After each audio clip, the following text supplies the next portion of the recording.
네, 자 525페이지 펴주시고요.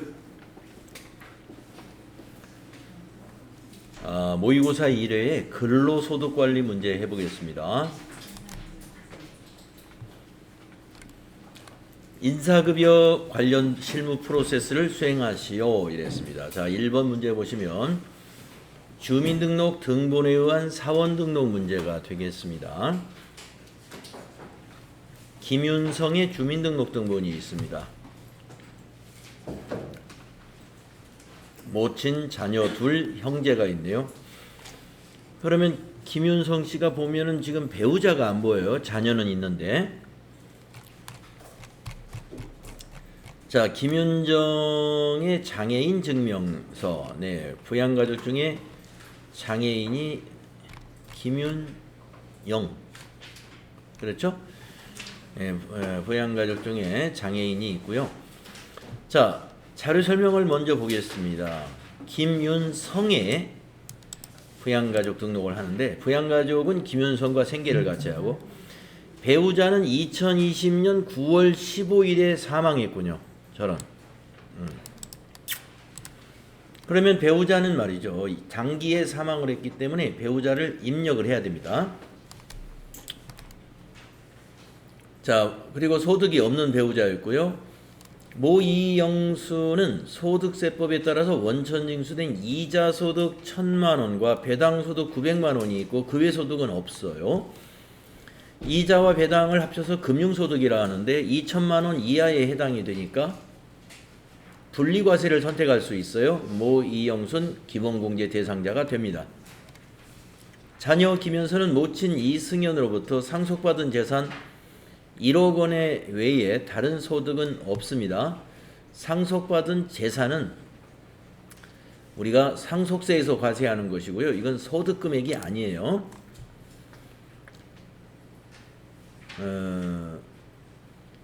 자녀 김현진은 1인 미디어 콘텐츠 창작자로서 사업소득 금액이 90만 원이 있으면 100만 원 이하에 해당이 되죠.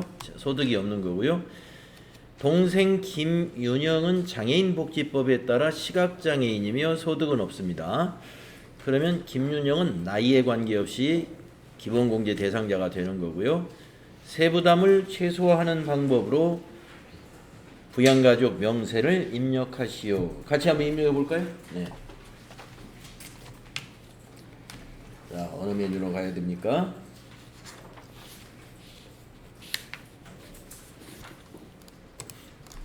인사급여에 가셔가지고 사원 등록에 가서 김윤성을 찾습니다. 김윤성을 찾고 본인 밑에 배우자부터 입력하겠습니다. 배우자가 이번 과세기간에 사망을 했기 때문에 3번 배우자 연말정산관계. 자, 성명과 주민번호는요. 아까 그 자료 설명에 있었어요. 주민등록표에는 현재 없지만 자료 설명에 있었습니다. 그래서 그 자료 설명에 보시고 입력해 주시면 돼요. 그래서 이승현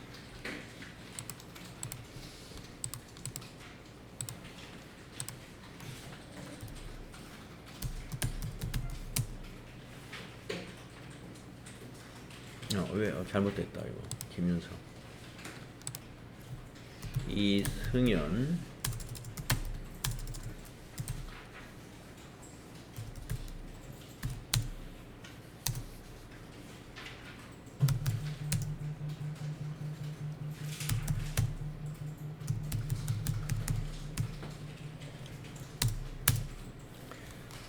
자, 그 다음에는 이제 그 주민등록 순서대로 모친 입력하겠습니다.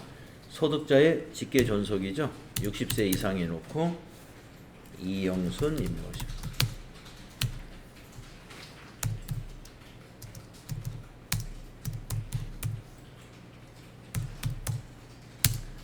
그 다음에 자녀 4번 직계비속 20세 이하에 놓고 입력하십니다.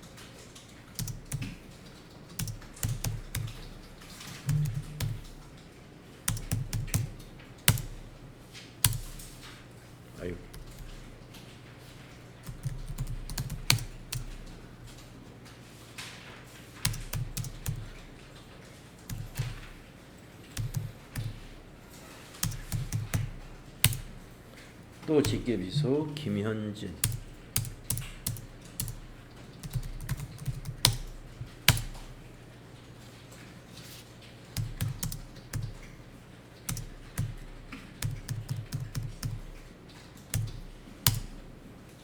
그 다음에 형제자매 6번.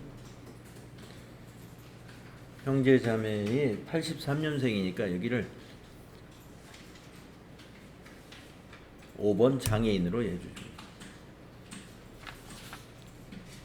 장애 코드는 장애인 복지법이니까 1번 김윤영 830827 2222 0 누이가 되는군요. 소득자에. 자, 소득 내역이 없기 때문에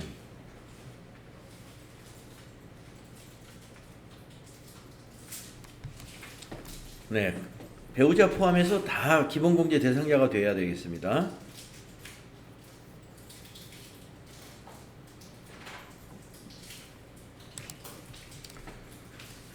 그래서 사원 등록 메뉴에서 부양가족 명세를 작성했는데요. 여기서 여러분이 조금 혼동이 올 수 있는 게 요 4번 모친으로부터 상속받은 재산이 있다. 이 상속받은 재산은 소득 금액이 아닙니다. 예, 상속받은 재산은 우리가 재산의 취득에 관한 거예요. 이건 재산 취득. 재산 취득에 관한 것은 취득세로 과세하는 것이죠. 소득이 아니죠. 그래서 상속세라고 하는 취득과 관련된 세금으로 과세하기 때문에 소득세하고는 관계가 없다. 그래서 요거는 소득 금액이 아니에요. 자, 다음은 실무수행평가 문제 해보겠습니다. 3-1번 기본공제 대상자 인원수는 김윤성에 대해서 김윤성의 근로소득 원천징수 영수증을 조회하라고 그랬는데요. 그건 뭘 조회해야 되는 것이냐 하면은 연말정산 근로소득 원천징수 영수증 이걸 말합니다. 자, 클릭하셔가지고 코드에서 김윤성을 불러내세요. 김윤성 확인. 여기에서 답변을 하면 되겠습니다. 그래서 문제가 뭐였느냐?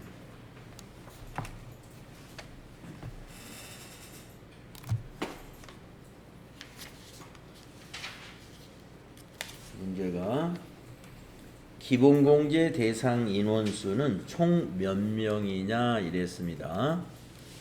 아까 그 사원 등록에서 봐도 되는데 여기서 보면 본인, 배우자,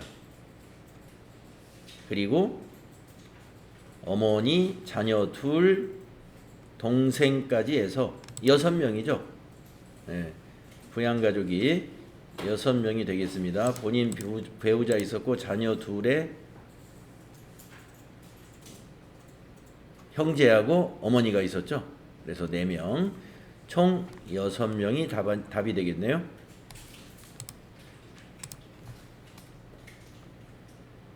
다음에 25번 배우자 공제 대상 금액은 얼마냐? 배우자 공제 대상 금액은 150만 원이죠. 다음에 부양가족 공제 대상 금액은 얼마인가? 부양가족 공제 대상 금액 26번에 있는 코드를 물어본 거예요. 여기 600만 원입니다. 다음에 27번에 있는 경로우대 공제 대상 금액은 얼마냐? 네, 경로우대 공제 대상 금액 모친에 해당이 되는데 100만 원이죠. 27번에 있는 거. 28번에 장애인 공제대상 금액은 얼마이냐? 28번에 있는 장애인 공제대상 200만 원. 이렇게 답안을 기록해 주면 됩니다. 다음은 2번 문제 하겠습니다. 급여 명세에 의한 급여 자료. 자, 육아수당, 자가운전 보조금, 식대, 야간수당, 직책수당. 요 수당 5개를 등록해야 되겠네요. 자, 수당 및 공제 등록. 육아수당은 출산 및 6세 이하 자녀를 양육하는 경우 매월 고정적으로 지급하고 있습니다. 비과세. 자가운전보조금, 종업원 본인 소유 차량으로 회사 업무를 수행하고 지급 기준에 의해 지급하고 있고요. 실비 변상 성격입니다. 비과세죠. 식대, 회사는 근로자에게 식대 이외에 중식을 별도 제공하고 있습니다. 과세입니다. 야간 근로수당, 전 직원에게 야간 근로 시간에 대하여 수당을 지급하고 있으며 사무직은 과세, 생산직은 비과세, 수당 등록할 때는 비과세로 등록합니다. 직책수당, 급여 지급 기준에 따라 직책별로 일정 금액을 지급하고 있습니다. 과세입니다. 자, 그래서 이 3개는 비과세, 2개는 과세로 수당 등록하면 되는 것입니다. 한번 자료 설명 읽고 할게요. 이진욱은 생산부 사원이며 직전년도 총 급여가 5천만 원인가요? 사원 등록에 가서 확인하겠습니다. 급여일은 매월 25일이며 사회보험료는 자동 계산된 금액을 공제한다. 당사는 월별 원천징수 납부 대상자이며 전월 미환급 소득세액이 59,500원이 있으면 우리가 이걸 작성할 때 원천징수 이행상황 신고서를 작성할 때 전월 미환급세액을 입력하는 칸이 있어요. 거기다 입력해 주면 됩니다. 자, 1번 사원 등록에서 생산직 비과세 여부를 적용하세요. 자, 그러면 이진욱은 생산직이라는 것은 열을 했는데 연장근로 비과세는 부로 해야 돼요. 왜냐하면 직전년도 총급여가 5천만 원이기 때문에 3천만 원을 초과했죠. 자, 그래서 사원 등록 이진욱에 가겠습니다. 사원 등록 가셔가지고 이진욱을 선택한 다음에 여기 18번의 생산직은 여로 해주시고 연장근로는 부로 해줘야 돼요. 연장근로 부로 해주셨으면 됐습니다. 자, 그러면 첫 번째 문제 생산직 비과세 여부 적용했습니다. 다음에 2번 급여자료 입력 메뉴에 수당 등록을 하시오. 이제 수당 등록하러 가겠습니다. 급여자료 입력 클릭하시고 상단에 있는 수당 공제 등록을 클릭한 다음에 등록하시면 되겠습니다. 육아수당부터 입력하겠습니다. 육아수당 2번 비과세, 비과세 코드는 7번 육아수당 확인. 내려오시고 자가운전 보조금,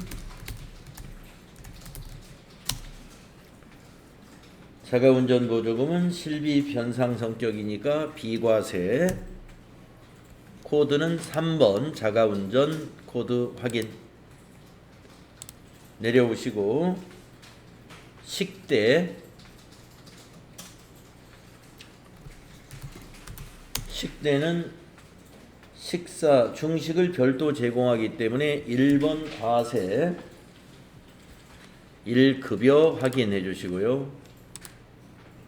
그 다음 야간 근로수당, 야간 근로수당은 비과세, 비과세 코드는 1번 연장근로 확인해 주시고요. 그 다음에 직책수당 과세, 근로소득 코드는 1번 급여 해주시면 되겠습니다. 그래서 비과세가 3개, 과세가 2개로 이와 같이 등록하시면 됩니다.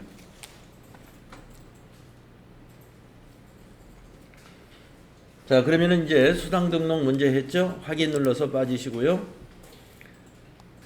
다음 세 번째 평가 문제는 7월분 급여 자료를 입력하시오. 9분은 급여 더하기 상여를 선택하시오 이랬습니다. 자, 월을 이제 7월로 선택해 주시고 9분은 2번에 있는 급여 더하기 상여를 클릭합니다. 매월 25일이죠. 급여 지급일이. 그래서 뒤에 지급일을 2022년 7월 25일로 입력하세요.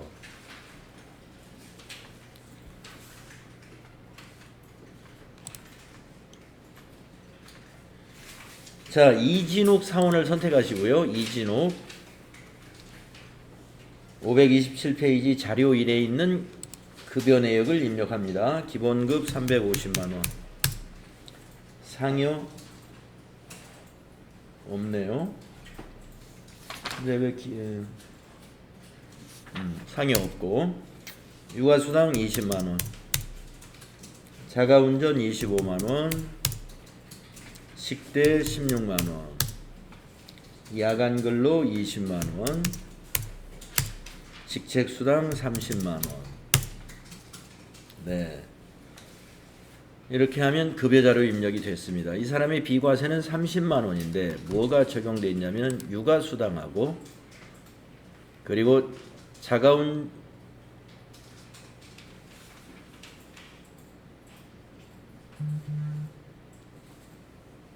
육아수당이 한도가 10만원이죠. 그러니까 육아수당에서 10만원, 자가운전보조금 한도가 20만원이죠. 여기 20만원에서 30만원입니다. 식대 과세이고, 야간근로 이 사람은 과세였죠. 직전 연도 5천만원이었고 총급여가. 그리고 지금도 월정액이 지금 300만원이 넘었어요. 직책수당 과세고요. 예, 맞게 됐습니다. 다음에 4번 문제 하면 돼요. 7월 귀속분 원천징수 이행상황 신고서를 작성하시오. 자, 그러면 어디로 갑니까? 인사급여에 가서 원천징수 이행상황 신고서 실행해야 되죠. 귀속기간을 7월부터 7월로 입력해 주시고, 지급기간도 7월부터 7월로 해 주십니다. 네. 그리고 아까 그 자료 설명에 있었던 59,500원 전월 미환급세액을 여기 12번에다 입력합니다.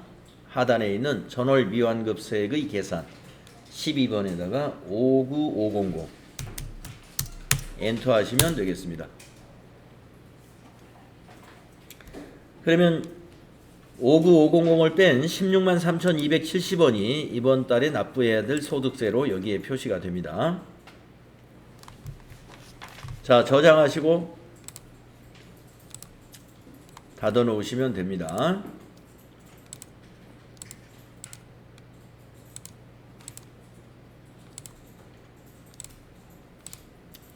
자, 이렇게 해서 급여자료 문제 끝냈고요. 자, 수행평가 해보겠습니다. 3-6번 문제. 수당 항목 중 식대 비과세 금액은 얼마인가? 자, 이진욱의 7월 급여 자료를 조회하면서 문제를 맞춰라, 이런 얘기네요. 그러면 우리 급여 자료 입력에서 7월을 선택하시고, 구분은 급여 더하기 상여를 선택한 다음에 이진욱을 클릭해 놓고 답변하시면 됩니다. 자, 수당 항목 중 식대 비과세 금액, 식대 비과세는 없습니다. 제로가 답이 되겠습니다. 다음 3-7번에 수당 항목 중 자가운전 보조금의 비과세 금액은 얼마냐? 자가운전 보조금 중에서는 20만 원이 답이 되겠습니다. 다음 3-8번 수당 항목 중 육아수당의 비과세 금액은 얼마냐? 육아수당 중에서 10만 원이 비과세가 적용됩니다. 10만 원을 답으로 적어야 되겠고요. 다음 3-9번 7월분 급여에 대한 차인 지급액은 얼마냐? 차인 지급액은 이 자리에 있습니다. 4,035,660 입력하시면 되겠습니다. 다음 3-10번 문제. 7월분 원천징수 이행상황 신고서의 근로소득에 대한 10번 소득세 등 금액은 얼마냐? 네, 아까 원천징수 이행상황 신고서 저장해 놨죠? 예, 그걸 보시고 10번 여기 근로 소득세 등이라고 하는 거 있죠? 이것을 답안에 기록하시면 되겠습니다. 163, 270을 답에 기록해 주시면 된다. 그래서 요거 실무 수행 평가로 채점을 하는 것이 이제 8월 이후부터 채점 방법이 달라져요. 네네.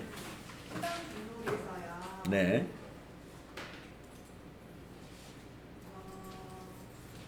그 과세 비례해서 좀 헷갈리는데 네. 일단 누가수당은 전부 다 기본적으로 비과세로 등록을 하는 것 같아요.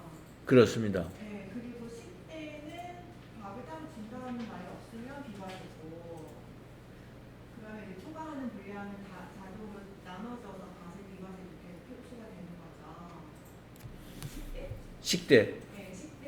예, 월 10만 원 한도 내로 하고요. 만약에 20만 원을 10대를 주면 10만 원 비과세, 10만 원 과세 이렇게 찢어져서 나오는 거예요. 예. 네, 그다음에 밥을 준다 그러면 그건 과세를 이용하는 거예요. 전부 과세고. 예. 자가운전 보조금 같은 경우에 네. 실비운전 성격인 그런 비과세로 하라는 거죠. 그렇습니다. 근데 여기에 뭐 여비 정산을 받았다 이러면은 다 과세를 이용을 하는 그렇습니다. 거예요. 똑같이 실제처럼. 그렇고 그 야간 근로수당이요. 네. 만약에 이체능이 지금 안 되잖아요. 안 되죠. 안 되는데 되는 걸로 바꾸려면 어떻게 해야 돼요? 되는 걸로 바꾸려면은 사원 등록에서 네. 그 생산직 여부를 여로 하고 옆에 연장근로 비과세를 여로 해줘야죠. 그렇게 했는데도 계속 과세로 그것은 지금 월정 급여액이 지금 그 급여가 월 급여가 너무 많아서 그렇습니다. 그거는 이제 1년 이 정도 월 받으면 1년에는 3천이 넘게끔만 하기 때문에 안 바뀌는 거예요. 우리가 그 비과세 조건이 연장근로수당 생산직 근로자의 연장근로수당의 비과세 조건이 두 가지 엔드 조건이 있어요. 월정급여. 예, 월정급여도 체크를 합니다. 그래서 그게 엔드 조건인데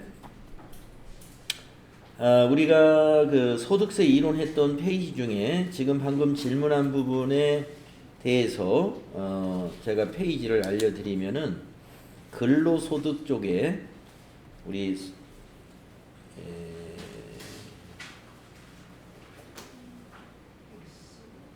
근로소득의 비과세 쪽 115페이지를 한번 잠깐 펴보시고 115페이지에 있는 표의 딱 중간쯤에 보시면은 생산직 근로자 야간 근로 수당의 내용을 한번 보십시오. 공장, 광산 등 생산직에 종사하며 월정 급여 210만 원 이하로서 직전 과세기간 총 급여액이 3천만 원 이하인 근로자가 받는 야간 근로 수당에 대해서 연간 240만 원까지 비과세를 적용해 주는 것입니다. 그러니까 엔드 조건이기 때문에 직전 연도 총 급여는 우리가 급여 자료 입력할 때 체크가 안 되기 때문에 사원 등록에서 그걸 수동으로 미리 사원 등록 때 해주는 거고, 월정 급여는 급여 자료 입력할 때 그 해당 월에 어느 달에는 될 수도 있고 어느 달에 안 될 수도 있는 거죠. 그러면 연장근로수당은 기본적으로 비과세로 등록을 일단 해놓고 맞습니다. 알아서 프로그램에서 뭐 일정한 상황이 아니고 다 분로돼 있으면 과세로 다 자동으로 잡히는 거예요. 그렇습니다. 그럼 등록할 때는 비과세로 해야 되는 거죠. 맞습니다. 연장근로수당은 우리가 수당 등록할 때는 언제나 비과세로 등록한다고 보시면 돼요. 비과세로 등록하고 사원 개인별로 알아서 프로그램이 체크해 줍니다. 사원 등록에서 생산직 여부가 여로 되어 있고 연장근로 비과세가 여로 되어 있는가 그거부터 체크하고, 그 다음에 급여자료 입력할 때 이 사람의 월정 급여가 210만 원 이하인가를 프로그램에서 체크해서 거기에 해당되면 알아서 비과세로 포함을 시켜주고, 그 두 가지가 다 만족하지 못하면 과세로 되는 것입니다. 두 개 중에 하나만 만족해서가 아니고 두 개가 다 만족해야 돼요. 그러면 그 월정의 급여 그거는 프로그램에서 자동으로 되는 거고 그 전년 직전 과세기간 그 총 급여액 3천만 원 그거는 수동으로 입력하는 거죠. 그거는 사원 등록에서 우리가 알아서 해줘야 돼요. 그러니까 우리가 판단해서 사원 등록에서 선택을 미리 해주는 거죠. 네. 왜냐면 직전 연도 총급여는 한 번 입력하면 변할 내용이 없으니까 직전 연도 총급여는 이미 과거의 사건이기 때문에 사원 등록에서 딱 한 번 고정, 1년에 한 번만 수정을 해주면 돼요. 그러면 만약에 3천만 원 이하에서 비과세를 시작했는데 중간에 급여가 올라서 월정 급여가 오르면 비과세로 바뀔까요? 과세로 바뀌겠네요. 네네네. 예, 월정 급여가 어떻게 변함에 따라서 중간에 월정 급여가 월급여가 오르는 경우에 이제 210만 원을 초과해서 비과세 받다가 과세가 되는 사람도 있겠죠. 그렇게 이해하시면 잘 이해한 겁니다. 다음은 529페이지로 가서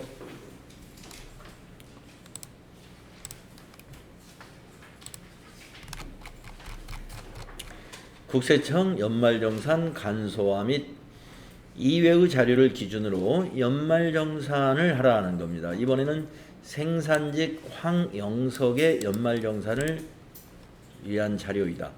부양가족은 모두 황영석과 생계를 같이 하고 있으며 사전에 입력이 되어 있고요.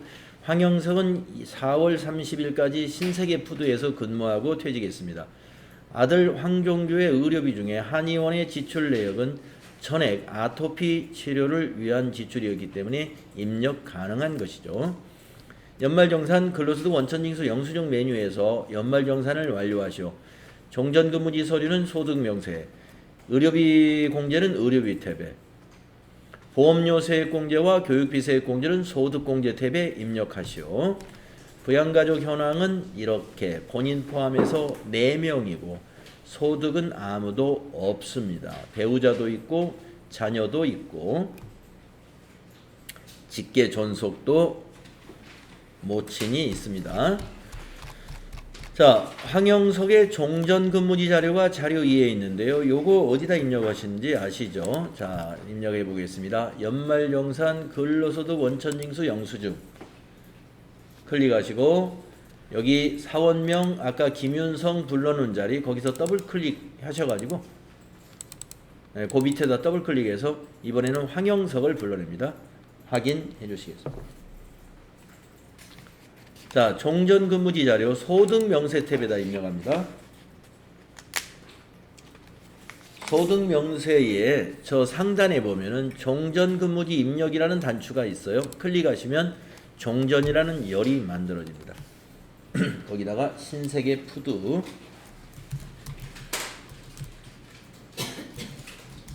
가로 열고 주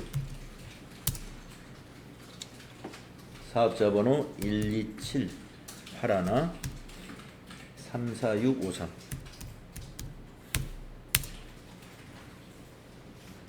급여가 1,500만원 상여가 300만원 쭉쭉쭉쭉 내려와서 건강보험료 514 500원 장기요양보험료 29630 국민연금보험료 675000 고용보험료 120 플러스 소득세 제로 지방세 근무기간 2022년 0101 2022년 0430 이렇게 입력하시면 되겠습니다. 자, 이렇게 입력하시면 되는데요. 한번 질문 한번 해보겠습니다. 유소영님, 예, 어제 나오셨나요? 네. 아, 예, 유소영님. 지금 종전근무지 자료에서 소득세, 지방소득세 얼마로 입력하셨어요? 지방소득세랑 소득세요? 예, 입력 안 했는데. 예, 입력 안 해야 맞죠? 혹시 납부세액을 기납부세액을 입력했을까 해서. 그래서 여러분 종전근무지 자료 입력할 때 소득세, 지방소득세는 거기 74번에 있는 결정세액 입력해야 되는 거예요. 네. 영원입니다. 결정세액이 없기 때문에 입력해서는 안 되고 기납부세액을 32만 원, 3만 2천 원 이렇게 입력한다. 틀립니다. 결정세액 넣어주는 거예요. 네, 입력하지 않아야 맞는 것이죠. 자, 그 다음에 이제 다음 자료는 자료 3번인데요. 국세청 간소화 서비스의 의료비 내역입니다. 자, 황종규 자녀 같고요. 황종규의 아까 한의원 얘기 나왔는데 아마 이거 말하는 거예요. 140만 원. 전부 다 아토피 치료 관련된 거니까 의료비에 입력이 가능합니다. 자, 안경이 문제인데 안경은 1인당 연간 50만 원이 한도이기 때문에 여기서 25만 원을 빼줘야 됩니다. 그래서 인별 합격 금액에 있는 485만 원에서 25만 원을 빼야 되니까 460만 원으로 이 사람 거를 입력해 줘야 돼요. 460만 원으로 입력하겠습니다. 자, 의료비 탭으로 갑니다. 여기 의료비 탭에 황종규를 부양가족 관계 코드에서 더블 클릭하셔가지고 황종규 확인해 주시고 국세청 자료이니까 의료증빙 코드 1번 건수 한 건으로 해서 금액을 460만 원으로 입력합니다.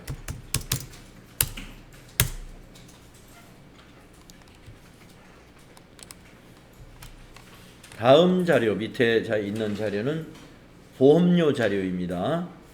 보험료에서 우선 종류를 보장성인가 보시고 계약자가 우리가 지금 원천징수 그 연말정산 하고 있는 황영석 본인인가 확인하신 다음에 이 사람들을 입력해 주시면 됩니다. 기본공제 대상자이면 대상에 두면 입력하시고 아니면 입력하지 않으면 돼요. 자, 우선 장혜정 입력하겠습니다. 자, 보험료는 소득공제 탭에다 입력을 하는데요. 장혜정 보니까 기본공제 대상자예요. 그러면 국세청 줄에 보장성에다가 250만 원 입력하십니다. 그 다음에 황영석 본인이죠. 예, 보장성에다가 74만 원 입력하십니다. 보장성 국세청 줄에 이렇게 하시면 됩니다. 다음 페이지 넘겨서 자료를 보시면 교육비 자료가 있습니다. 국세청 자료이고 학생이 본인이네요. 대학원 교육비 입력 가능합니다. 자, 그러면 교육비는 지금 열려있는 소득공제 탭의 오른쪽에 가시면 여기 교육비 입력할 수가 있습니다. 본인의 구분을 대학생으로 바꿔주시고 여기 국세청에다가 1,200만 원 입력합니다. 이렇게 입력하시고 정산 명세에 가보시면은 다 자료가 넘어왔고요. 여기서 완료해도 되고 하지 않아도 됩니다.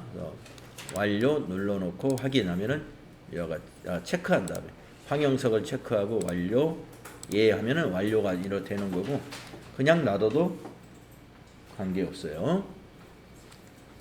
자, 이렇게 입력한 다음에 바로 수행평가 문제의 질문의 답을 우리가 찾아주면 됩니다. 자, 3-11번 문제 보세요.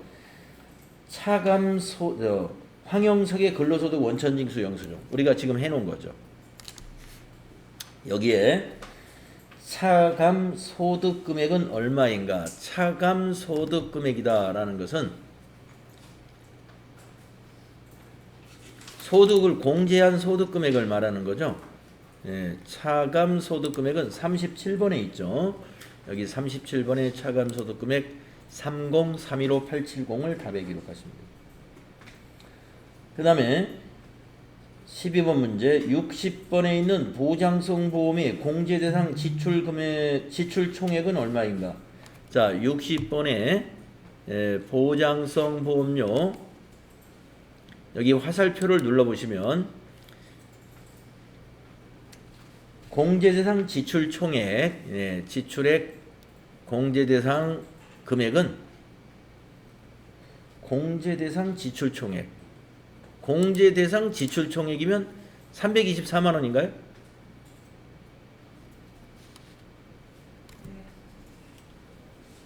공제대상 지출 총액. 그러니까 공제대상 금액을 100만 원인데 공제대상 지출 총액이니까 324만 원을 답에 적을 것 같아요. 예, 지출 대상 금액. 다음에 의료비 공제 대상 금액은 얼마이냐? 의료비 61번에 있다. 여기 한번 눌러볼까요? 눌러보시면 의료비의 지출액은 460이고 공제 대상 금액은 301만 원입니다. 3010000을 답으로 기록하면 되겠습니다. 다음 문제 62번의 교육비 세액공제액은 얼마인가? 네, 방금 입력했던 1200만 원에 옆에 세액공제는 바로 옆에 나와 있습니다. 180만 원. 다음 76번에 차감 징수세액은 소득세가 얼마냐? 76번 밑에 여기 차감 징수세액 소득세 마이너스 762920이 답이 되겠습니다. 마이너스 762920 이렇게 답을 기록해 주시면 되는 거예요. 자, 이렇게 해서 모의고사 1회를 우리가 다 풀이해 봤는데요. 혹시 추가 질문 있으신가요?